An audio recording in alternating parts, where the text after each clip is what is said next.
This video is an addendum to our video entitled Israel in the News. Is the Gog and Magog prophecy upon us? If you have watched that film, this one will give an added dimension. If you have not watched that film, this film will still stand on its own, although we highly recommend the previous film to you.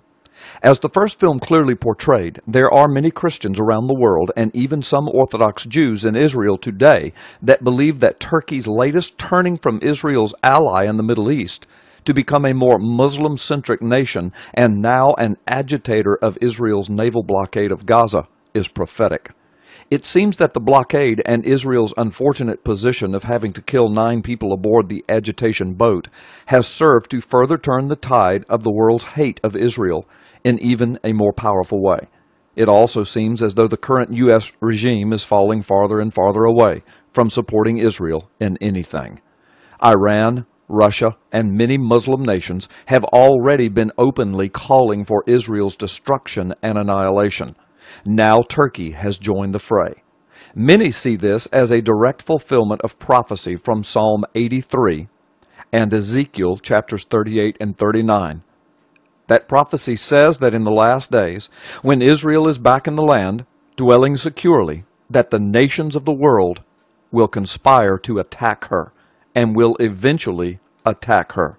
Those arrogant and godless nations will be defeated and Israel will be exalted once again. But we may be living in the days when we are watching all of this line up perfectly. It is amazing that now Turkey seems to be cooperating with other Muslim nations to bring Israel down. Exactly what Ezekiel 38 said would happen in the last days. But there is another element to this story, another twist, a twofold twist. The first one is from Revelation chapter 2, verses 12 and 13. To the angel of the church in Pergamum write, "These are the words of him who has the sharp double-edged sword.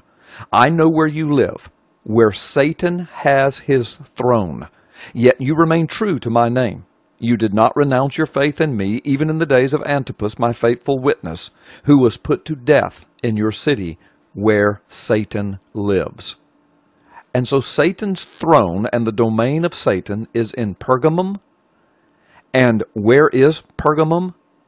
Right in the middle of Turkey, the earthly throne of Satan. Could it be that what is happening before our eyes is not only biblical prophecy, but thoroughly demonic? And the second twist, Matthew chapter 24, verses 37 through 39, the words of Jesus. "As it was in the days of Noah, so it will be at the coming of the Son of Man. For in the days before the flood, people were eating and drinking, marrying and given in marriage, up to the day Noah entered the ark. And they knew nothing about what would happen until the flood came and took them all away. That is how it will be at the coming of the Son of Man." And where did Noah's ark come to rest when the flood subsided? On top of Mount Ararat. And where is Mount Ararat? Smack in the middle of Turkey. Just before the coming of the Son of Man, it will be like the days of Noah, in the place where Satan has his earthly throne, in the place where the ark came to rest. They will conspire against my people Israel in the last days, just before the return of the Son of Man. And where would this place be? It was part of the Roman Empire in those days, but nowadays it is known as Turkey. It is time to be right with Jesus. If you have not already done so, now is the time to call upon him to save you.